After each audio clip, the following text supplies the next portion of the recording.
Before America struck Iran Saturday, another operation was already underway. 6 days earlier, Kurdish fighters were mobilizing. Hundreds reportedly slipped across the border into Iran, setting up for a possible ground offensive. The White House says it never signed off on the foreign insurgency plan, but America's partnered with the Kurds in the past. The Kurds have real muscle. There's over 40 million of them spread across the Middle East, and they control strategic areas around the Iran-Iraq border. President Trump reportedly spoke with Kurdish leaders on Sunday, and today he signaled to Reuters he'd support a Kurdish incursion. Quote, "I think it's wonderful that they want to do that. I'd be all for it." But when asked if the U.S. would provide air cover, Trump said, "Can't tell you that," but maintained the objective for the Kurds is to win. Rubio says, "We're not arming them, but," quote, "you never know with the Israelis."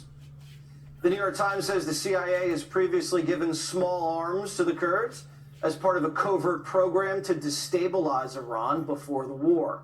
Kurdish leaders are publicly denying a ground offensive, but Axios says it could start later this week if the United States gives the green light. Kurds don't have the ethnic clout to rule the Iranian capital, but they have guns and mojo. And remember, many of them used to live in Iran, so they know the ropes. They could draw the Iranian Republican Guard units out into the open and expose them to U.S. airstrikes. They could also provide security for the Iranian people in the capital and help prevent another regime crackdown. John Kiriakou is a... Analysts warn that a coordinated Kurdish ground offensive could create a third front against the Iranian regime, significantly raising the risk of regional escalation. Potential Iranian counterattacks in Iraqi Kurdistan, as well as involvement by Turkey, remain possible. At the same time, The Atlantic also reported on the buildup of Kurdish units near the Iranian border. The publication's article mentioned the high risk of a major ground offensive. Several Kurdish political forces had previously united into a single coalition, each with its own armed units. They all concentrated their forces in Iraqi Kurdistan and had been preparing for an active phase of operations for some time. Against this backdrop, CNN reported yesterday that the operation may receive support from the U.S. and Israel. According to the channel's sources, this could include both funding for Kurdish units and direct military assistance. Some Western media analysts warned that such a development could not only weaken the Iranian regime, but also trigger a chain reaction of ethnic conflicts within the country. At the same time, tensions are also rising on the northern borders. According to the independent source Kazechi, Azerbaijan has placed its forces on heightened combat readiness and increased its presence on the border with Iran. There are reports of military vacations being canceled and counter-drone systems being deployed. However, there is no information about Azerbaijani forces advancing on Iranian territory. Any U.S. effort to assist the Kurds in beginning an incursion into Iran or any sort of insurgency there would be a surprising twist in the war. If large enough, the incursion could force Iranian army units to respond, allowing American or Israeli planes to target them. The United States has a long history of working with Kurdish militia forces in Iraq and Syria, but America also has a reputation of abandoning the Kurds, an ethnic group that stretches across parts of Turkey, Syria, Iraq, and Iran. After the 1991 Persian Gulf War, the United States encouraged a Kurdish uprising in Iraq, but then stood by as the Iraqi army slaughtered Kurdish forces.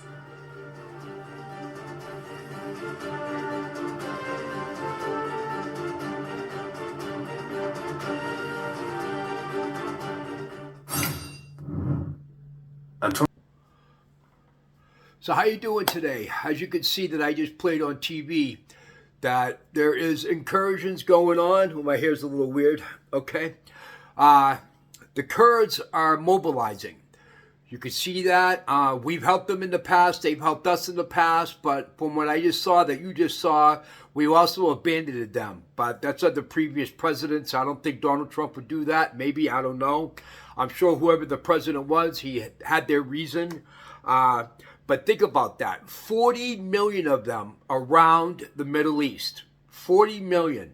Right now, hundreds are preparing for war. Those hundreds will grow into thousands. Well, actually, it's thousands preparing for war. Hundreds have crossed the border into Iran. And these are men and women.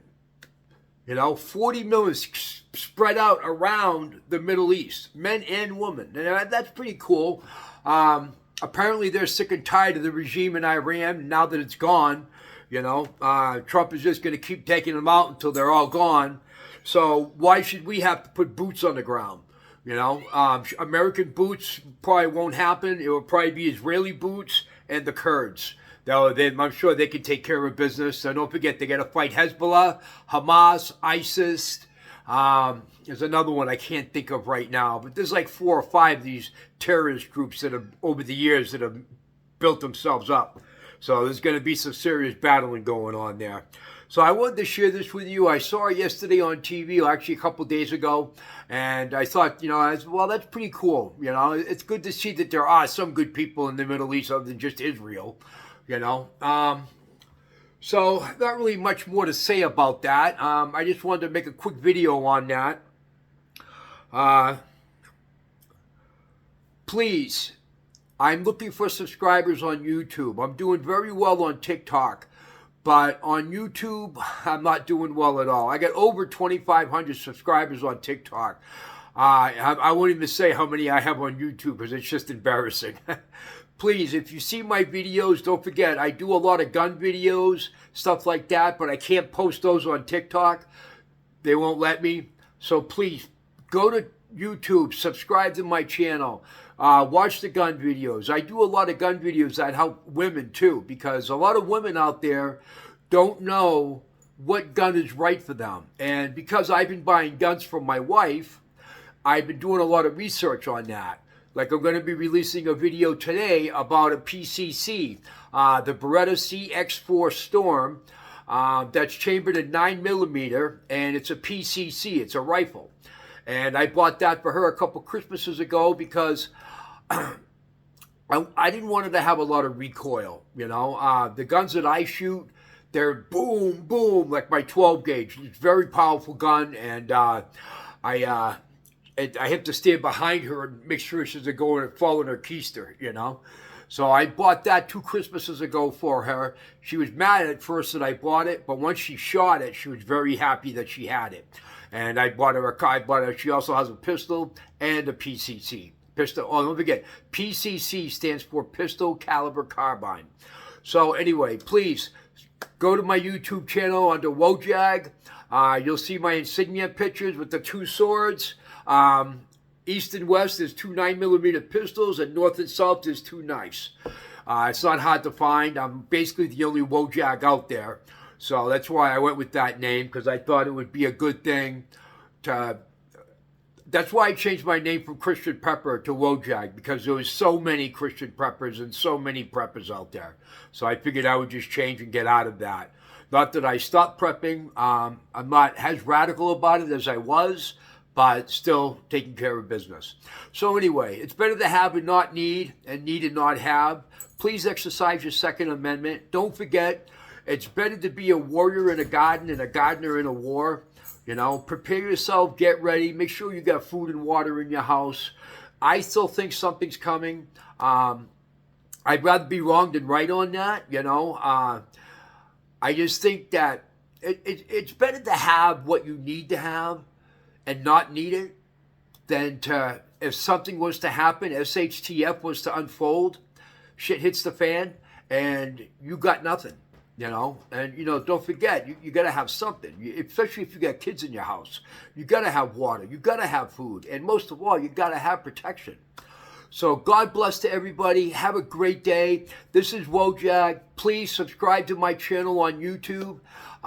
Please, if you like, leave me comments on this, and hit the like button, and I'd love to read comments. I really would. So God bless. Don't forget, Jesus is the way, the truth, and the light. Have a good day. Bye.